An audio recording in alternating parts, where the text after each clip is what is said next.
2년 넘게 코로나 팬데믹 시대가 계속되어 가고 있는 시점에서 세계보건기구 WHO에서 이런 발표를 했습니다. 앞으로 코로나는 작은 것이고 더 큰 전염병이 우리의 삶을 힘들게 할 것이다 라는 발표를 했습니다. 가면 갈수록 전염병뿐만 아니고 사회, 문화 그리고 전 세계에 일어나는 일들을 보면은 전과는 다른 그런 방법으로 큰 일들이 앞을 기다리고 있다라는 얘기들을 많이 하고 있습니다. 잠언 27장 1절 말씀 보니까 이런 말씀이 있습니다. 너는 내일 일을 자랑하지 말라. 하루 동안에 무슨 일이 일어날는지 내가 알 수 없음이니라. 내일 일을 자랑하지 말라라고 말씀합니다. 우리는 역사 속에서 살고 있습니다. 역사는 히스토리입니다. 히스토리는 뭐죠? 그의 이야기잖아요. 그의 이야기. 그의 이야기는 어떤 이야기일까요? 하나님의 이야기입니다. 우리가 살고 있는 역사는 하나님의 이야기가 이 역사 가운데 있는 것입니다.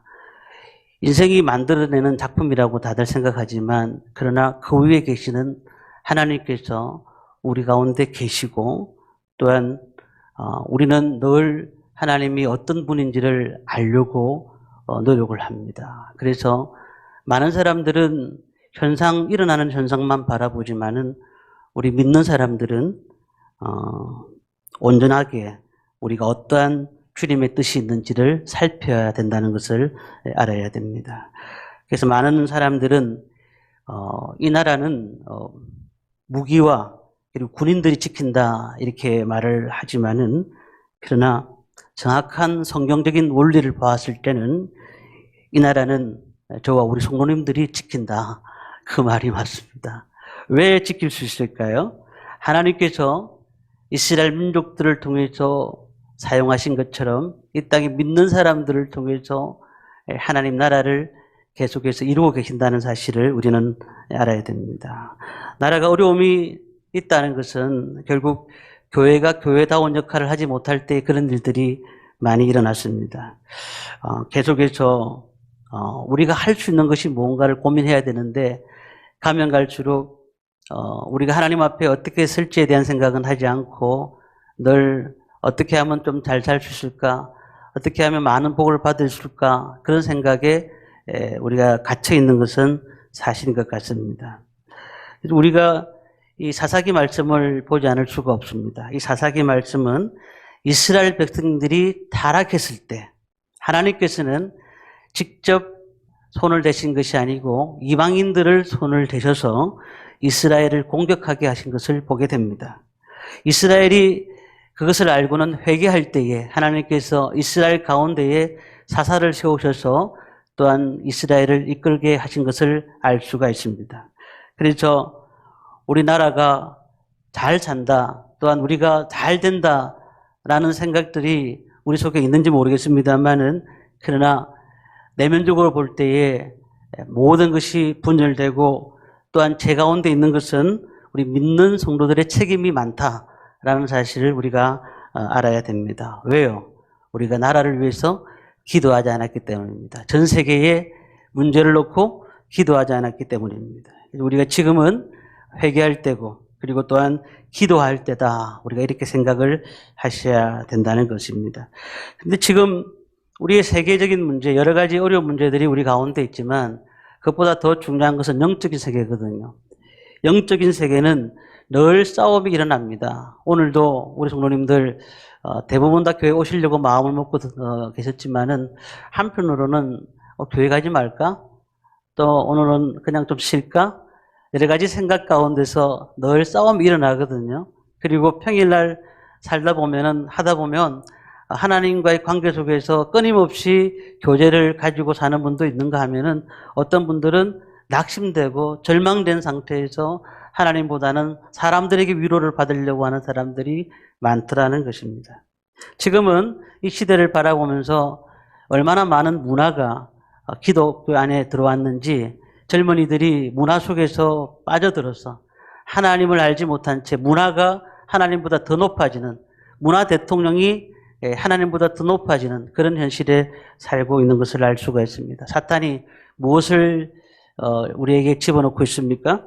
세상의 힘은 복을 받아야 된다. 그래서 잘 사는 것이 하나님 나에게 주셨던 은혜고, 잘 사는 것이, 잘 되는 것이 하나님이 나를 사랑하시는 증거다라고 생각하는 그런 기복의 신앙들이 우리 속에서 너무 많이 생기고 있다는 것입니다. 물론 하나님은 모든 것을 더하여 주시기 때문에 우리에게 잘 살 수 있도록, 또한 많은 것들을 가질 수 있도록 복을 허락하셨지만은, 그러나 우리가 근본적으로 생각할 때 지금까지 우리나라에 또 전 세계에 신앙을 지키려고 하다가 사수하셨던 분들, 돌아가셨던 분들, 순교하셨던 분들을 보면은 그분들은 대부분 다 보면은 신앙 때문에 자신의 어려움들을 그냥 다 내려놓고 하나님 앞에 나와서 주님의 말씀대로 살았던 사람들이 많다는 것을 우리가 볼 수가 있습니다. 지금도 우리가 예수 믿는 이유가 무엇이냐고 어떤 분들이 물어보면 구원에 대한 것은 관심이 별로 없어요.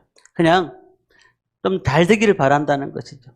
제가 신년에 기도 제목을 받아보면은 우리 성도님들은 다 기도 제목이 놀랍게도 은혜스럽습니다만은 이 기도 제목에 보면은 잘 돼야 된다. 우리 가정이 잘 돼야 된다. 그리고 또 돈도 많이 벌어야 된다. 또 뭔가 풍성해야 된다. 이렇게 얘기를 하시는 분들이 많아요. 물론 그것이 기도 제목이 아니라는 게 아니에요. 그러나 우리가 영적인 기도 제목으로 볼 때는 그 기도 제목이 중요한 것이 아니에요. 세상과 교회는 똑같이 가는 것 같지만 그러나 세상은 교회와 달라요. 다시 말하면 성도는 세상 사람들과 다르다는 것을 우리가 먼저 인식해야 됩니다. 사탄의 작전이 무엇일까요? 진리의 말씀을 듣게 하고 구원에 대한 문제를 정확하게 알아야 되는데 불구하고 우리는 교회가 부흥하면은 이것이 인간의 방법으로 부흥하든지 어떻게 부흥하든지 간에 이건 하나님의 역사다, 하나님의 은혜다 라고 생각하면서 우리가 거기서 안주하는 경향이 너무나 많더라는 겁니다. 그래서 죄송한 얘기입니다만은 큰 교회들이 교회를 지어서 하나님의 일들을 감당하는 것은 너무 보기 좋지만, 그러나 지금 이 코로나 시대에 그리고 또 경제의 어려운 시대에 와가지고 금리가 계속 올라가다 보니까 교회가 한 달에 1억씩 이자를 물르는 교회들도 제가 있다는 얘기를 들었습니다. 저는 그건 너무 안타까워요. 왜냐하면은 우리가 하나님 앞에 예배드리는 것이 중요한 것이고 하나님 앞에 나가는 것이 중요한 것이지, 그렇게 큰 건물을 크게 지어서 하나님의 영광을 높이는 것이 아니라 인간에게 나중에 지탄의 대상이 될까 두렵다는 사실이죠. 그래서 우리는 순수한 마음으로 들어가야 돼요. 복음과 그리고 전도와 그리고 또 하나님 앞에 예배자, 이런 모습으로 주님 앞에 서 있는 것이 우리가 가장 귀한 것이라는 겁니다. 우리의 삶은 다 하나님의 것입니다. 내 것이 어디 있습니까? 모든 것이 하나님이 우리를 지으셨고 우리를 아름답게 창조하셨고 앞으로도 그렇게 우리를 이끌어 가실 것입니다. 그런데 우리가 하나님보다 더 좋아하는 것이 선악과가 되어버렸어요. 그래서 이 선악과가 되어다 보니까 먹을 것이냐 말 것이냐 고민하다가 그래도 먹는 게 낫지 않겠느냐고 생각하는 거. 먹어버리는 거. 우리는 하나님의 자녀다. 그리고 하나님의 자녀가 되는 권세를 주셨다라고 우리는 고백합니다. 그런데 우리가 하나님의 자녀라고 교회에서 선포했다면은 하나님의 자녀답게 살아야 됩니다. 근데 사탄은 하나님의 자녀는 손댈 수가 없어요. 근데 왜 손을 대느냐? 하나님의 자녀답지 못한 삶을 살고 있으니까 사탄은 우리를 손을 댈 수밖에 없더라는 겁니다. 우리는 어떤 상황 속에서라도 진리가 이긴다는 사실을 우리는 기억하고, 사탄의 문화가 들어온다든지 우리의 삶 가운데 다른 어떤 기복적인 신앙이 들어온다 할지라도 우리는 그것을 가감하게 배척을 할 줄 아는 믿음을 가져야 될 줄 믿습니다. 사탄을 이기기 위해서는 말씀을 잘 알아야 돼요. 또한 사탄을 이기기 위해서는 세상을 의지하는 것이 아니고 하나님을 의지하는 믿음이 우리에게 필요한 것입니다. 선교 지역에 나가서 코로나 시대에 많은 교회들이 선교 지역에서 돌아왔습니다. 그런데 어느 목사님이 그런 얘기를 하시는 거예요. 선교 지역에 갔던 교회들이 교회가 세워졌는데 필리핀에 또 다른 동남아 국가에, 그런데 불구하고 목회자가 없은 거예요. 왜냐하면 코로나 때 한국으로 들어오신 분들이 너무 많더라는 겁니다. 이해는 되지만 예배 드릴 수가 없는 상황입니다. 영적 싸움이 지금도 모든 가운데 일어나고 있다는 거예요. 언제부터인가 우리는 영적 싸움을 하기 싫어합니다. 부딪히기를 싫어하는 겁니다. 그냥 타협하자. 좋은 게 좋은 것 아니냐. 오늘 제가 영상을 하나 보여드릴 텐데 우크라이나에서 100일 동안 싸움이 벌어졌습니다. 그런데 그 가운데 기독교인들이 5%입니다. 기독교인들이 5%가 어떠한 은혜를 경험했는지를 영상을 제가 잠시 보여드리겠습니다.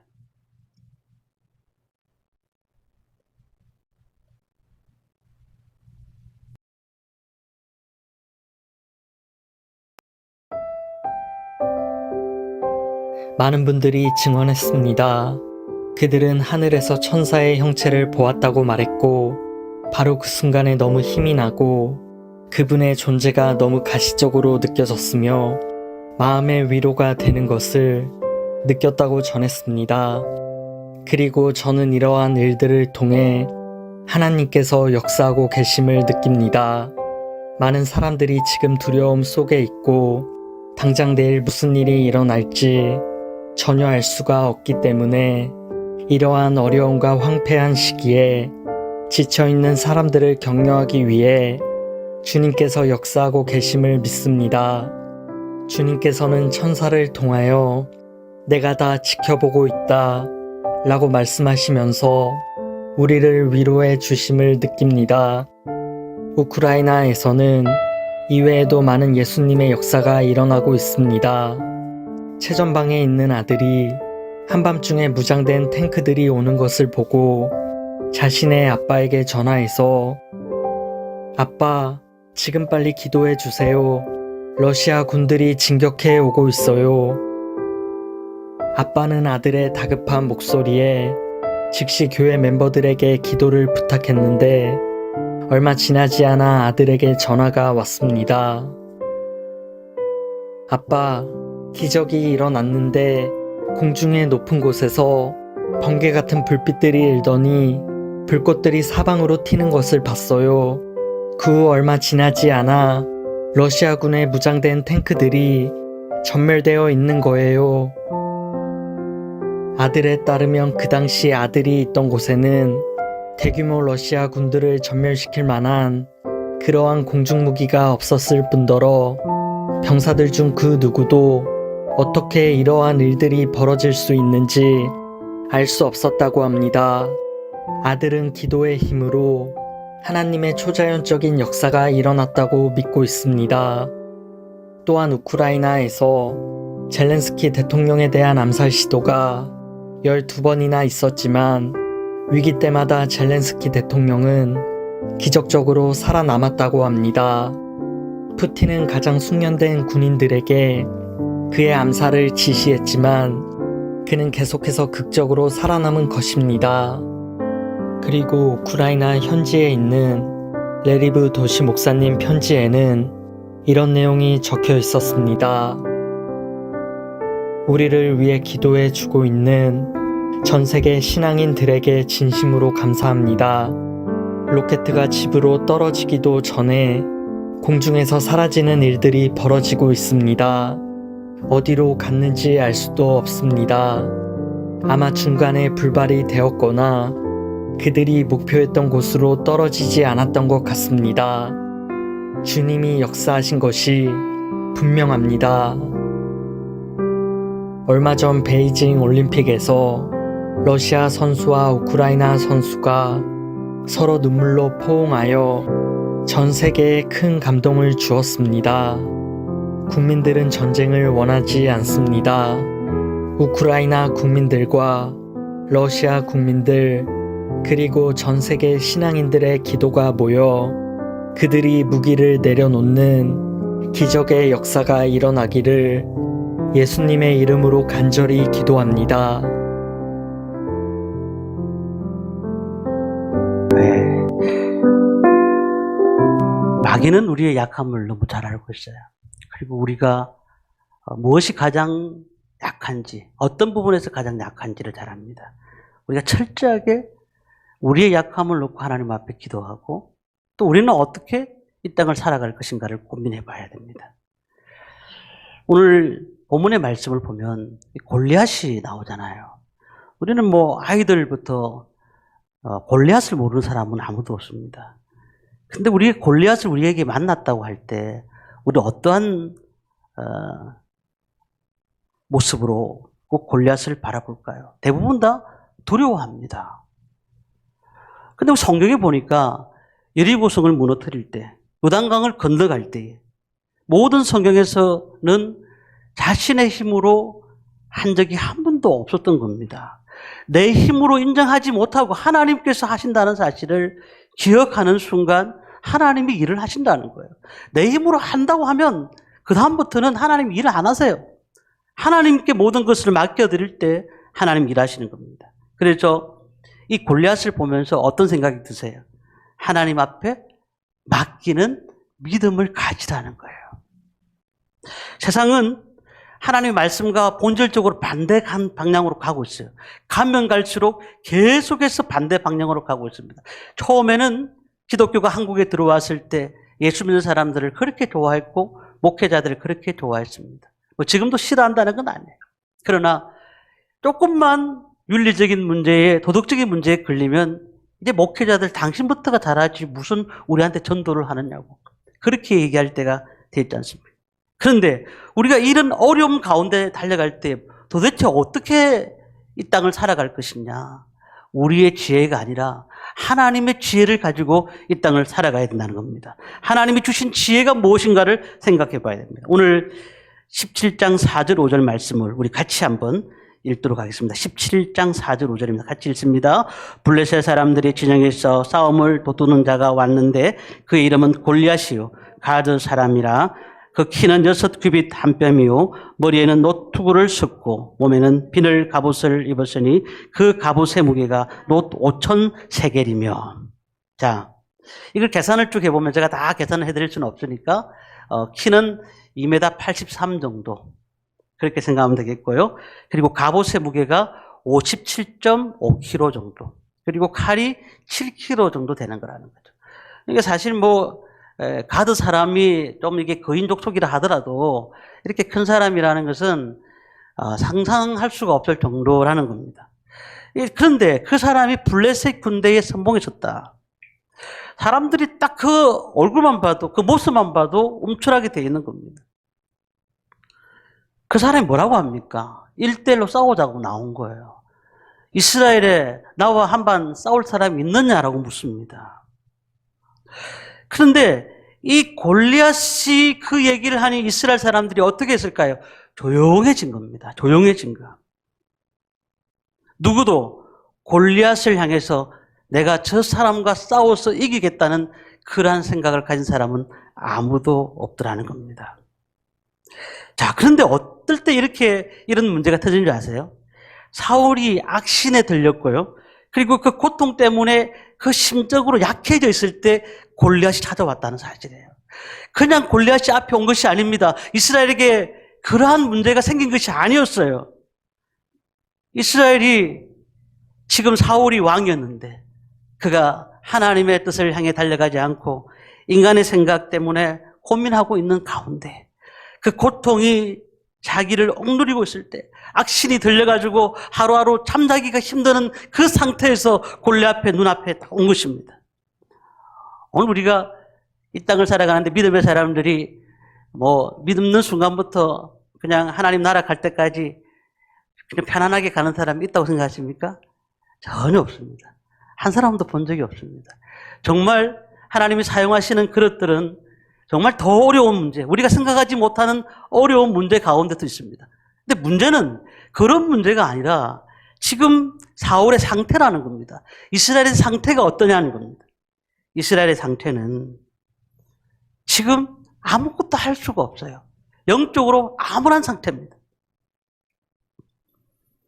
이스라엘이 누구도 나서서 이 골리앗과 싸울 만한 인물이 없더라는 겁니다. 자, 무엇이 문제일까요? 하나님을 왕으로 내세울 때는 분명히 승리했지만 사울을 왕으로 내세울 때는 아무것도 아닌 나라가 되어버렸다는 거예요. 우리가 우리의 중심에서 하나님을 높이며 하나님께서 우리 인생의 주인이시고 우리의 하나님 모든 것입니다라고 고백하면서 주님 이 문제에 대해서는 하나님 책임져 주십시오라고 하나님께 내세우는 순간 우리가 일하는 것이 아니고 하나님이 일하시는 겁니다. 그런데 아니 이거는 내가 할 수 있을 것이라고 생각하고 내가 덤벼드는 순간 하나님은 일하지 않으신다는 겁니다. 아무리 큰 골리앗이라 할지라도 인간일 뿐입니다. 그런데 하나님을 믿는 사람들은 우리 위에 누가 계시나요? 우리 안에 누가 계시나요? 하나님이 계신다는 사실이에요. 그러니까 하나님의 이름으로 믿음으로 나갈 때에 골리앗을 물리칠 수가 있다는 겁니다. 우리 삶을 바라볼까요? 어떨 때 볼 때는 가족이 골리앗일 때도 있어요. 가난이, 질병이 우리를 골리앗처럼 보일 때가 있습니다. 지금 하고 있는 사회생활이, 학업이 골리앗처럼 보일 때가 있습니다. 그런데 아무리 노력을 하고 이기려고 노력을 하는데 안 되는 거예요. 골리앗은 사라지지가 않는 거예요. 계속 더 큰 골리앗이 우리 앞을 가로막고 있는 것입니다. 어떨 때 하나님이 없을 때 골리앗은 엄청나게 크게 보이는 것입니다. 창세기 34장의 말씀 보니까 야곱의 딸 디나가 세겜 추장에게 강간을 당했습니다. 그 말을 들었던 야곱의 아들들이 너무 화가 나잖아요. 그러면서 분노하는 모습을 이렇게 표현했습니다. 그들 모두가 근심하였다라고 얘기했습니다. 답이 없으니까. 우리가 문제를 만났을 때 하나님 앞에 그 문제에 대해서 하나님, 이 문제가 내 앞에 왔는데 어떡할까요? 라고 우리가 기도할 때에 하나님께서 그 문제에 대한 해결의 답을 주시지만 우리가 이 문제에 대해서 기도하지 않고 하나님이 어떻게 하든지 해결해 주실 것이라고 생각하고 단순히 생각하는 사람들에게는 그것이 골리앗이 절대로 무너지지 않는다는 거예요. 자, 45절 말씀, 우리 저 뒤에 말씀입니다만은 45절 말씀을 한번 읽도록 하겠습니다. 같이 45절 말씀 읽습니다. 다윗이 블레셋 사람에게 이르되 너는 칼과 창과 단창으로 내게 나오거니와 나는 만군의 여호와의 이름 곧 내가 모욕하는 이스라엘 군대의 하나님의 이름으로 내게 나아가노라. 무엇으로 나간다고요? 나는 만군의 여호와의 이름, 하나님의 이름으로 나간다는 거예요. 그가 만약에 자기 이름으로 나갔다면 아마 안 됐을 것입니다. 그러나 이스라엘의 군대의 하나님의 이름으로 나아갈 때에 하나님의 놀라운 은혜가 일어났다는 사실을 우리는 기억해야 됩니다. 골리앗을 어떻게 상대해야 될까요? 우리는 믿음밖에 없어요. 골리앗을 상대할 수 있는 것은 우리가 하나님 앞에 기도하는 것밖에 없는 것입니다. 하나님의 영광을 바라보기를 원하십니까? 그렇다면 우리가 있는 자리에서 골리앗을 바라보지 말고 하나님을 바라보시기를 바랍니다. 하나님의 이름으로 나왔다고 담대하게 말할 수 있는 성도님들이 되셔야 될 줄 믿습니다. 이 다윗은 나이가 어린 소년이었습니다. 다윗이 무엇이 있을까요? 그는 믿음이 있었던 거예요. 믿음이 있었던 거예요. 하나님의 전쟁은, 하나님의 영적 전쟁은 우리와 세상의 싸움이 아니라 우리가 하나님께 맡기는 순간 하나님께서 그 문제를 해결해 주실 줄 믿습니다. 그렇기 때문에 하나님께서 이 골리앗을 충분히 이기실 것이라는 믿음을 확실히 가지시기를 바랍니다.